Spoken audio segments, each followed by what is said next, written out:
அழகுன்ற சொல்லுக்கு முருகா அப்படின்னு சொல்றோம். சொன்ன முருகன் என்ன சொல்றான்? முருகப்பெருமான் வள்ளல் அப்படின்னு சொல்றோம். முருகப்பெருமான் வள்ளல் அப்படின்னா அவரது மனைவி வள்ளி அழகு இல்லையா? வள்ளியும் அழகுதானாமா. அதை அருணகிரிநாதர் அழகாக சொல்லுகிறார். பருத்த முளை சிறுத்த இடை வெளுத்த நகை கருத்த குழல் சிவத்த இதழ் மரச்சிறுமி வெளிக்கு நிகர் ஆகும் அப்படின்னு சொல்றார். பருத்த முளையாமா. எப்படி பருத்த முளையா? அழகான வளமான மர்மங்களை கொண்டவள் வள்ளி.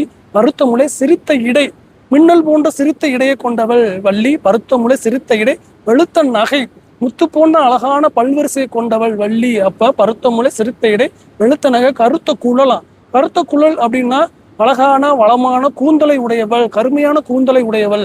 பருத்த முளை சிரித்த இடை வெளுத்த நகை கருத்த குழல் சிவத்த இதழ். சிவத்த இதழ் அப்படின்னா தாமரை இதழ் எப்படி அழகா சிவப்பா இருக்கும், அது மாதிரி சிவந்த இதழை கொண்டவள் வள்ளி. மறுச்சிறுமி அழகான சின்ன பொண்ணு மாதிரி இருப்பாலும் மறுச்சிறுமி விழுக்கு நிகர ஆகும். விழுக்கு நிகர ஆகும் அப்படின்னா முருகப்பெருமான வேல் எப்படி கூர்மையா இருக்கு, அது போன்று வள்ளியோட விழி அவ்வளவு கூர்மையா இருமா.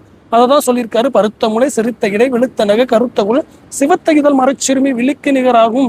முருகப்பெருமான் வைத்திருக்க விழி முருகப்பெருமான் வைத்துள்ள வேலுக்கு நிகரான விழியை கொண்டவள் வள்ளி அப்படின்றது. அப்ப முருகப்பெருமான் அழகு, வள்ளியும் அழகுதான். இதைத்தான் அருணகிரிநாதர் வேலுவப்பில் முதல் பாடலாக சொன்னார். நீங்களும் இந்த வரிகளை தொடர்ந்து படிக்கும் பொழுது வள்ளலுடன் சேர்ந்த வள்ளியுடைய ஆசீர்வாதத்தையும் பெறுவீர்கள். ஆனால் சொல்லும் பொழுது வள்ளலே வருக, வள்ளி தெய்வானை உடன் வருக அப்படின்னு சொல்லுங்கள். முருகா சரணம்.